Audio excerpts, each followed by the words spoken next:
Kolkata TV ডিজিটালে আপনাদের সকলকে স্বাগত। আপনাদের সঙ্গে রয়েছি আমি অঙ্কুর।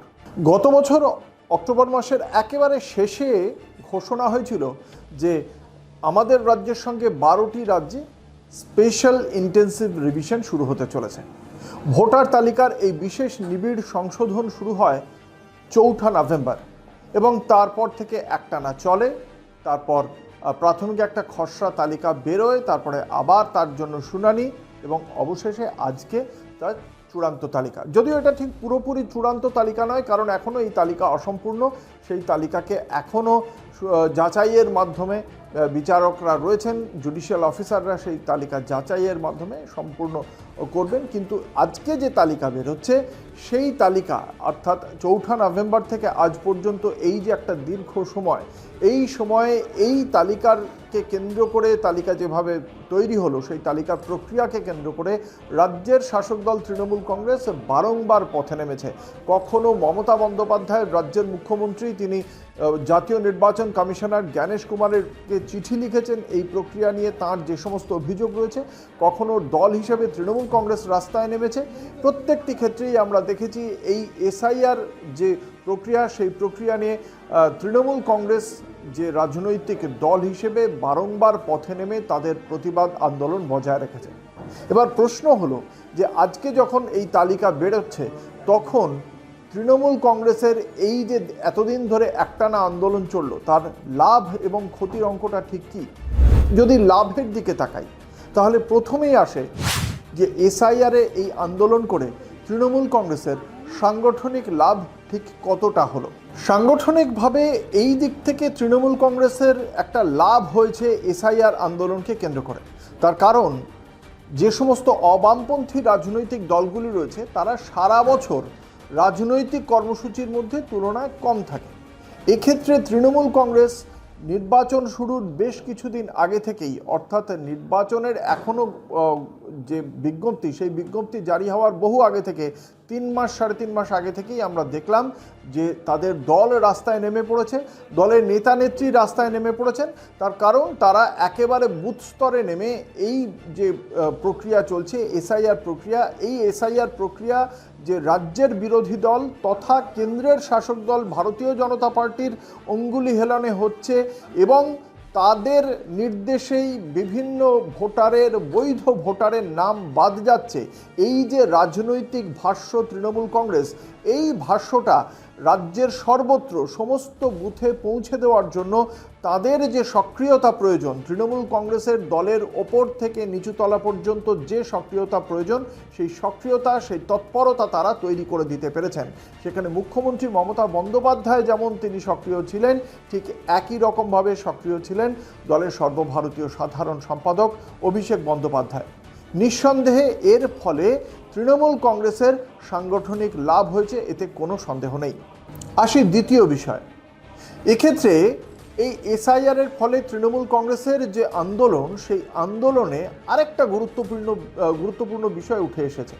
সেটা হচ্ছে, একদিকে যেমন শাসক দল হিসেবে তৃণমূল কংগ্রেসের সরকার এবং শাসক দল তৃণমূল কংগ্রেস, অর্থাৎ সরকার এবং রাজনৈতিক দল তৃণমূল কংগ্রেসের মধ্যে একটা সমন্বয়, যে সমন্বয়ে বারংবার দেখতে পাওয়া গিয়েছে যে এখানে প্রকৃত বিরোধী হিসেবে নির্বাচন কমিশনকে খাড়া করিয়ে দিয়েছে যেমন রাজ্য সরকার, ঠিক একই রকমভাবে রাজ্যের শাসক দল তৃণমূল কংগ্রেস নির্বাচন কমিশনের প্রক্রিয়ার পেছনে আদতে হাত রয়েছে বিজেপির, এই বক্তব্যটা সামনে এনেছে বারংবার। ফলে শাসক দল এবং রাজ্য সরকার, এদের দুজনের একটা গুরুত্বপূর্ণ সমন্বয়ের মাধ্যমে যে বস্তুটা সামনে এসেছে তা হলো, একদিকে নির্বাচন কমিশন, যাদের মাধ্যমে বহু বৈধ ভোটারের নাম বাদ যাচ্ছে বলে তৃণমূল কংগ্রেসের অভিযোগ, অন্যদিকে ভারতীয় জনতা পার্টি, দুজনকেই বাংলার মানুষের কাছে খলনায়কে পরিণত করার চেষ্টা করে গিয়েছে রাজ্যের শাসক দল ও রাজ্য সরকার। এদিক থেকে দুজনের সমন্বয় অত্যন্ত গুরুত্বপূর্ণ এবং একই রকমভাবে রাজ্যের মুখ্যমন্ত্রী এবং তৃণমূল কংগ্রেসের সর্বভারতীয় সাধারণ সম্পাদক অভিষেক বন্দ্যোপাধ্যায় দুজনেই এই ইস্যুতে মাঠে নেমে প্রচার বা প্রতিবাদে নেমে পড়েছেন যেভাবে, সেটাও একটা গুরুত্বপূর্ণ সমন্বয়, সন্দেহ নেই। তৃতীয় বিষয়, এই যে প্রতিবাদ আন্দোলন, এই প্রতিবাদ আন্দোলনে আমরা দেখতে পেয়েছি মমতা বন্দ্যোপাধ্যায়কে একেবারে রাজ্যের মুখ্যমন্ত্রীর আসনে তিনি থাকলেও আদতে যেন বিরোধী নেত্রী হিসেবেই আমরা প্রত্যক্ষ করেছি তাঁকে। মুখ্যমন্ত্রী মমতা বন্দ্যোপাধ্যায় ইতিমধ্যেই প্রায় 6টি চিঠি দিয়েছেন জাতীয় নির্বাচন কমিশনার জ্ঞানেশ কুমারকে। তার পাশাপাশি তিনি প্রত্যেকটি প্রশাসনিক সভা হোক বা তার যে রাজনৈতিক জনসভা, প্রত্যেকটি জায়গাতেই তিনি যখন যেখানে পেরেছেন, তিনি কোনো জেলা পরিদর্শনে যাচ্ছেন, জেলার প্রশাসনিক সভায় যাচ্ছেন, সেখানেও বিমানবন্দরে দাঁড়িয়ে প্রত্যেকটি জায়গায় যেখানে তিনি সুযোগ পেয়েছেন সেখানেই তিনি ভারতীয় জনতা পার্টি হোক বা নির্বাচন কমিশন, কোনো জায়গায় এদেরকে আক্রমণ করতে বিন্দুমাত্র সুযোগ হাতছাড়া করেননি। মমতা বন্দ্যোপাধ্যায় মুখ্যমন্ত্রীর থেকে অনেক বেশি করে বিরোধী নেত্রীর হয়েই সামনে ছিলেন এবং তার পাশাপাশি বাংলার মানুষের জন্য তিনি যে সুপ্রিম কোর্টে পৌঁছে যেতে পারেন সেটাও দেখিয়ে দিয়েছেন এই এসআইআর প্রক্রিয়াকে কেন্দ্র করেই। সেখানেই মুখ্যমন্ত্রী মমতা বন্দ্যোপাধ্যায়কে আমরা পেয়েছি সুপ্রিম কোর্টে, যেখানে রাজ্যের মানুষের হয়ে নির্বাচন কমিশনের এই সিদ্ধান্ত, যাকে তার অভিযোগ যে অপরিকল্পিতভাবে এই সিদ্ধান্তের বাস্তবায়ন করার চেষ্টা করছে কমিশন, সেই অপরিকল্পিত বিষয়টি সুপ্রিম কোর্টের সামনে প্রতিষ্ঠিত করার জন্য তিনি নিজে উপস্থিত হয়েছেন সুপ্রিম কোর্টের এজলাসে। ফলে সেই জায়গা থেকে তিনি মুখ্যমন্ত্রী কম বিরোধী নেত্রী হিসেবে চেনা মেজাজে পাওয়া গিয়েছে আক্রমণাত্মক মমতা বন্দ্যোপাধ্যায়কে। শুধু লাভ নয়, ক্ষতির অঙ্কও করছে তৃণমূল কংগ্রেস। তাদের প্রশ্ন, কম ব্যবধানের আসনে কি উদ্বেগ বাড়বে? বিশদে বলি, 2024 লোকসভা নির্বাচনে আমরা দেখতে পেয়েছি যে কম ব্যবধানে যে সমস্ত আসনগুলিতে দল জিতেছিল, সেই সমস্ত আসনগুলোতে যদি এই এসআইআরের কারণে ভোটার সংখ্যা কমে যায়, যারা অবৈধ ভোটার ছিল বলে যাদের নাম বাদ হয়ে যাচ্ছে, সেই কারণে যদি সেই সমস্ত জায়গায় ভোটার কম হয়ে যায়, তাহলে শাসক দল হিসেবে, যেহেতু সেই এলাকায় কম ভোটে জয় পেয়েছিল রাজ্যের শাসক দল তৃণমূল কংগ্রেস, ফলে তারা মনে করছে সেক্ষেত্রে কিছু সমস্যা তৈরি হলেও হতে পারে। এক্ষেত্রে তাদের বক্তব্য যে এই যে কম ব্যবধানে, দলের অপর অংশের বক্তব্য, এক্ষেত্রে কম ব্যবধানে যেখানে জয় পেয়েছিল সেখানে যদি ভোটার সংখ্যা কমে যায় এসআইআর প্রক্রিয়ার কারণে, তাহলে শুধুমাত্র যে তৃণমূল কংগ্রেস ক্ষতিগ্রস্ত হচ্ছে এমনটা ভেবে নেওয়ার কোনো কারণ নেই। সেখানে ভারতীয় জনতা পার্টি বা বাকি বিরোধীদের ভোটও থাকতে পারে।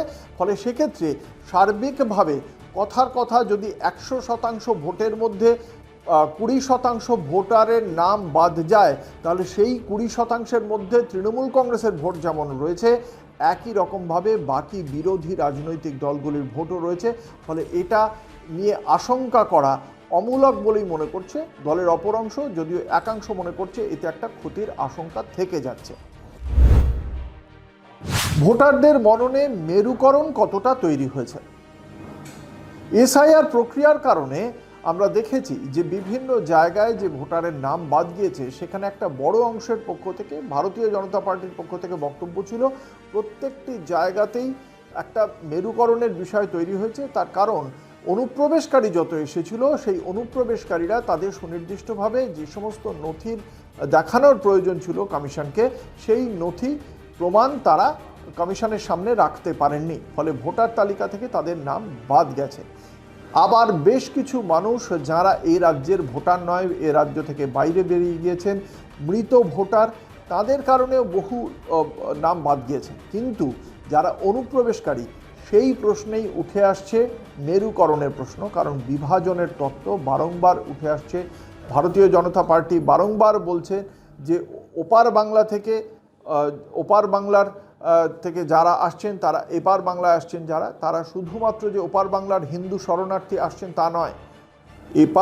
এপার বাংলায় যারা আসছেন, এমন অনেক মুসলিম ভোটার রয়েছেন যারা ওপার বাংলা থেকে এসেছেন এবং তাদের কাছে নথি নেই, সেই কারণেই তারা বাদ যাচ্ছেন। এবং মুসলিম ভোট ব্যাংক মমতা বন্দ্যোপাধ্যায়ের কাছে খুব গুরুত্বপূর্ণ। ভারতীয় জনতা পার্টি সেটাই প্রচার করছে যে এখানে একটা মেরুকরণের জায়গা তৈরি হচ্ছে। অনেক হিন্দু ভোটারও মনে করছেন যে পাশের প্রতিবেশী হয়তো মুসলিম, তাদের কাছে সঠিক নথিপত্র আছে কিনা সেই বিষয়টা নিয়েও উভয় পক্ষের মধ্যে একটা, পড়শিদের মধ্যেও একটা সমস্যা তৈরি হচ্ছে বলেই মনে করছে রাজনৈতিক মহলের একাংশ। ফলে এই মেরুকরণ এসআইআর প্রক্রিয়ার ফলে যা তৈরি হয়েছে, তা আগামী দিনে তৃণমূল কংগ্রেসকে ভোট যুদ্ধে খানিকটা ধাক্কা দেবে বলেই মনে করছে দলের অভ্যন্তরের একাংশ। শহরাঞ্চলে ভোটের সময় কি সমীকরণ হবে, এই জায়গাতেও একটা গুরুত্বপূর্ণ বিষয় রয়েছে, যেটা দেখতে পাওয়া গেছে যে গত লোকসভা নির্বাচনে 2024-এ মফস্বল এবং শহরাঞ্চলে তুলনামূলকভাবে ভালো ফল করেছিল ভারতীয় জনতা পার্টি। গ্রামে তৃণমূল কংগ্রেস অনেক বেশি ভালো ফল করে, আর এই শহরাঞ্চলে গরিব মানুষ, বস্তিবাসী, তারা তৃণমূল কংগ্রেসকে ঢেলে ভোট দিয়েছিল বলে তৃণমূল কংগ্রেসেরই নেতৃত্বের পক্ষ থেকে বিশ্বাস। তারা বলেছিলেন যে এই অংশের ভোটটা তারাই পাচ্ছেন।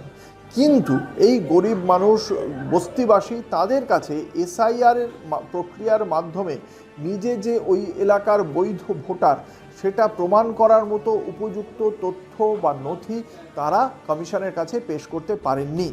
ফলে এই ভোটাররা তুলনামূলকভাবে পিছিয়ে পড়ছেন এবং তারা তাদের হেনস্থার জন্য কার্যত এদের একাংশ দায়ী করছে শাসক দল তৃণমূল কংগ্রেসকে। অন্যদিকে শহরাঞ্চলের মধ্যবিত্ত এবং উচ্চবিত্ত মূলত ভারতীয় জনতা পার্টিকেই ভোট দিয়েছিল বলেই বিজেপির বক্তব্য, এবং এই অঞ্চলে ভোটের ফলেও ভালো হয়েছিল।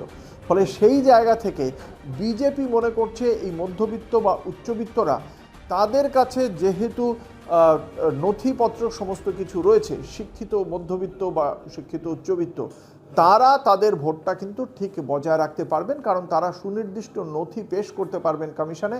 ফলে তাদের ভোট বন্ধ হওয়ার বা তাদের ভোট কমে যাওয়ার, সেই ভোটারদের অবৈধ বলে চিহ্নিত করার কোনো রাস্তা কমিশনের কাছে থাকবে না। সেই জায়গা থেকে শহরাঞ্চলে তৃণমূল কংগ্রেসের ভোটার তুলনামূলকভাবে কমছে এবং বিজেপির ভোটার ইনট্যাক্ট থাকছে। সেই জায়গা থেকেই খানিকটা হলেও এই অঞ্চলে বিজেপি এগিয়ে থাকছে বলেই মনে করা হচ্ছে। দেখা যাক শেষ পর্যন্ত এই লাভ ক্ষতির অঙ্কে, এই লাভ ক্ষতির অঙ্কগুলো আপাতত পাওয়া যাচ্ছে। এই লাভ ক্ষতির অঙ্কে ভোটের শেষে ফলাফলে কি দাঁড়ায়, যে এসআইআর এবারের বিধানসভা নির্বাচনে ঠিক কী প্রভাব ফেলল, এই জাতীয় আরও বিশ্লেষণের জন্য আপনাদের দেখতে হবে কলকাতা টিভি এবং কলকাতা টিভি ডিজিটাল। রাত দিন 7 দিন।